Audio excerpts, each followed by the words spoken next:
position. Let me have Chris give me a hand here. When I'm on top and side control, there are a number of great ways to control your opponent and maintain this important position. Okay?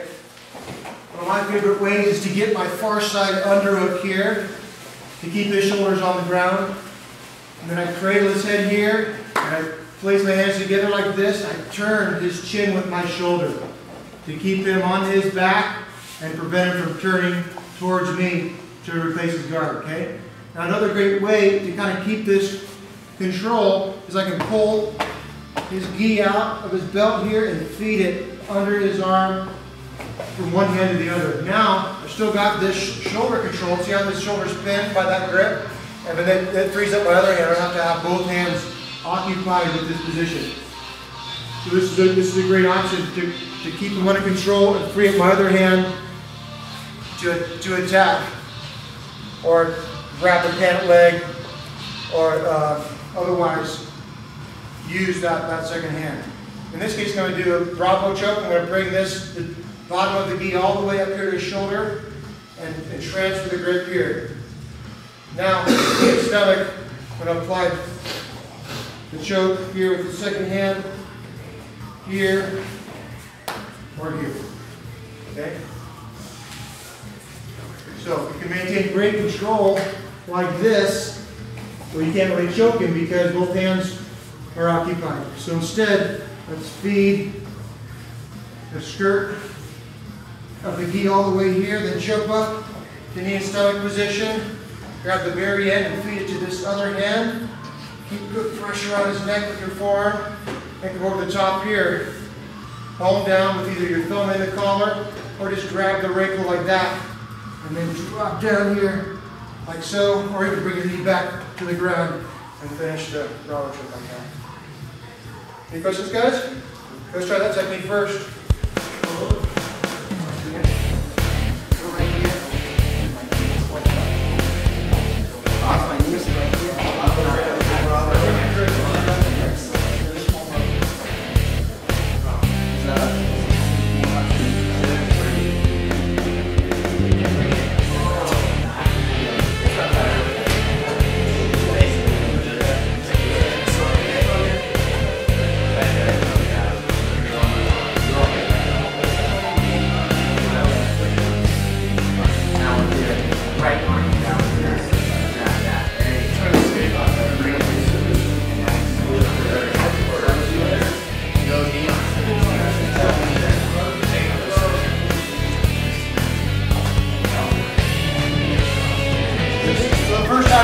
We were in here, okay, or we were in here, right? Well, this time we're going to clear this arm completely. We're going to come up into this position. We're going to drop our hips down to the mat like this. We've got both of his arms kind of up there above his head. We've got lots of space here to work.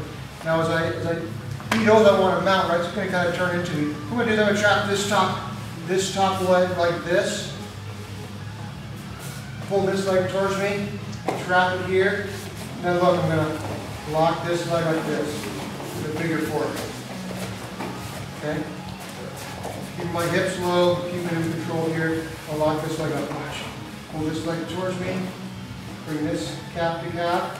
And then my right foot, shoot my shoelaces to his shoelaces. Okay. And from here, I'm going to grab his ankle like this. Look, I'm going to push off the ground. I'm going to roll across his body here. So I'm going to grab his legs, and I'm going to extend my legs and apply a banana split here. I also have the option to grab this arm like this. Once I got this arm, I'm going to feed it behind my head like that. I'm going to grab the top of his head and do a twister. Do it like. Okay. Pull his head, touch his ear to his shoulder like that. So I got a couple cool submissions there. It all starts off side control position where we drive this up, drop our hips down, move our hips back and force his arms above his head. I'm going to pull this leg towards me here, bring my calf to his calf, and then bring this leg into position here so my shoelaces are on his shoelaces. I'm going to do a roll over my left shoulder. I've got to grab this ankle first. Boom. Come over. I'm going to trap the legs. Look, I still have my figure 4 locked here. I'm going to stretch him out here. Or I'm going to grab this arm, feed to this hand, and swim through like this. You know, I've got the top of his head, I'm going to touch his ear to his shoulder here as I extend my legs. He's going to twist his whole body, his neck. Make it just kind of uncomfortable. Generally miserable.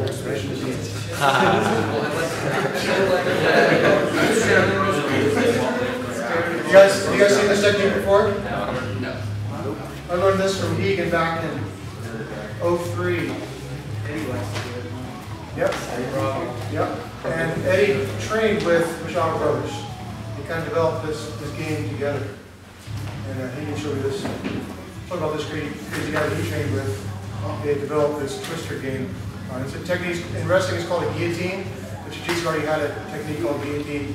They call it a twister because you're twisting the body, turning the spine, cranking the neck. You guys can see that one more time? Sure. Yeah, watch.